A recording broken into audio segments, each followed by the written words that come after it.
여러분, 활 하나로 10만 대군과 싸울 수 있을까요? 조선은 그걸 했습니다. 그리고 영화로도 남겼죠. 바로 최종병기 활입니다. 하지만 이 영화는 단순한 상상이 아닙니다. 실제 역사 속 병자호란 실화에 기반한 이야기입니다. 조선의 활과 짧은 화살, 애기살, 그 가성비 최종병기로 조선은 마지막까지 싸웠습니다.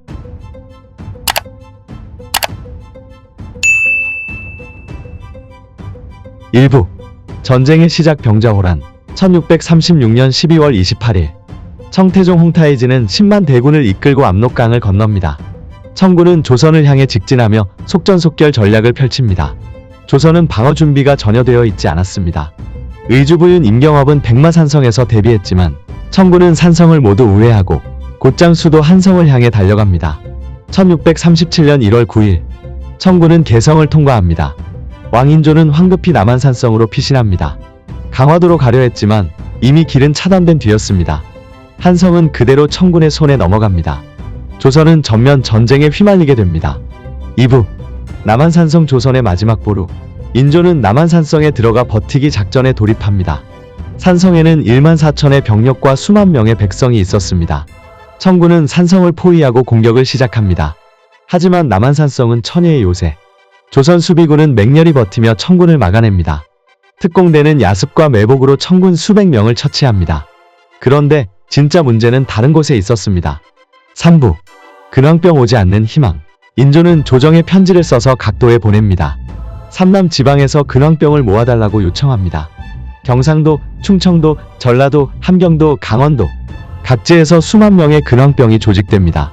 하지만 각 지역의 병력은 합류하지 못합니다. 지도자들은 권력 다툼을 벌이고 청군의 별동대가 이 병사들을 각계격파합니다. 김자점은 움직이지 않고 지휘관들은 분열되어 우왕좌왕합니다. 사기는 떨어지고 군대는 해산됩니다. 근황병은 결국 남한산성으로 가지 못합니다. 산성은 완전히 고립됩니다. 4부 광교산 전투 조선군의 반격. 하지만 조선군은 완전히 무너지지 않았습니다.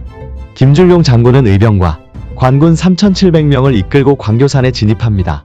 처음엔 청군 기병에게 밀립니다. 하지만 살수부대와 포수들이 협공에 나섭니다. 청태종의 사위 청장수 2명, 병사 1만 명이 전사합니다. 조선은 이 전투에서 승리를 거둡니다. 하지만 물자 부족으로 더는 진격하지 못합니다. 5부 활 하나, 애기살 하나 조선의 가성비 전술. 조선군은 수적으로 열세였습니다. 청군 10만 vs 조선군 1만. 정면 대결은 불가능했습니다. 이때 등장한 것이 바로 가성비 전략. 바로 활과 애기살입니다.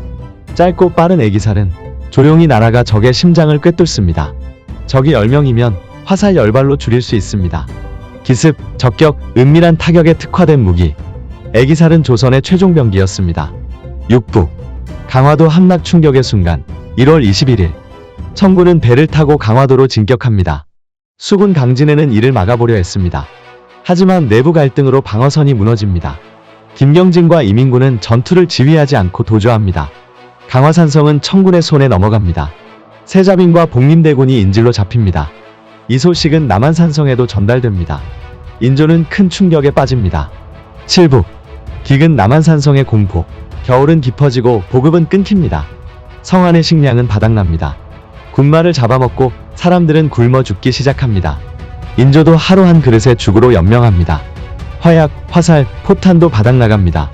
청군은 망월봉에 홍위포를 설치하고 남한산성 벽을 직접 조준합니다. 조선군은 천자총통으로 반격하지만 탄약 부족으로 오래 못 갑니다. 조선군의 사기는 끝없이 떨어집니다. 8부 활을 든 저항 조선 궁수들의 분전. 그 와중에도 활을 든 병사들은 싸움을 멈추지 않습니다. 성벽 위에서 청군 지휘관을 저격합니다. 숲속에서 매복해 기병을 습격합니다. 애기살 한 발이 전세를 바꿉니다. 한 명이 수십 명의 적을 흔듭니다. 병자록과 인조실록에는 이들의 분투가 기록되어 있습니다. 활 하나로 싸운 조선 병사들. 그들이 최후의 저항선이었습니다. 9부 항복 조선의 굴욕. 1월 30일 인조는 결국 항복을 결정합니다. 2월 1일 삼전도에서 청군에게 305고 두례를 올립니다. 이른바 정축하성. 명나라와의 단절, 청에 대한 신하에 왕자와 대신 자녀의 인질, 군사 지원까지 의 조약이 체결됩니다. 10부 활이 남긴 것 정신과 유산. 전쟁은 끝났지만 활을 들고 싸운 조선 병사들의 이야기는 잊히지 않았습니다.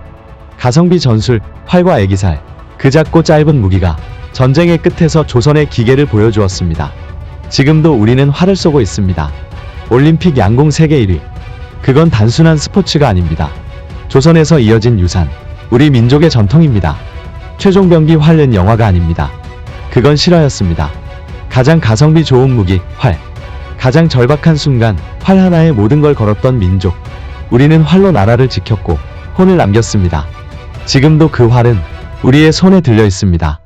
좋아요와 구독, 알림 설정 부탁드립니다. 감사합니다.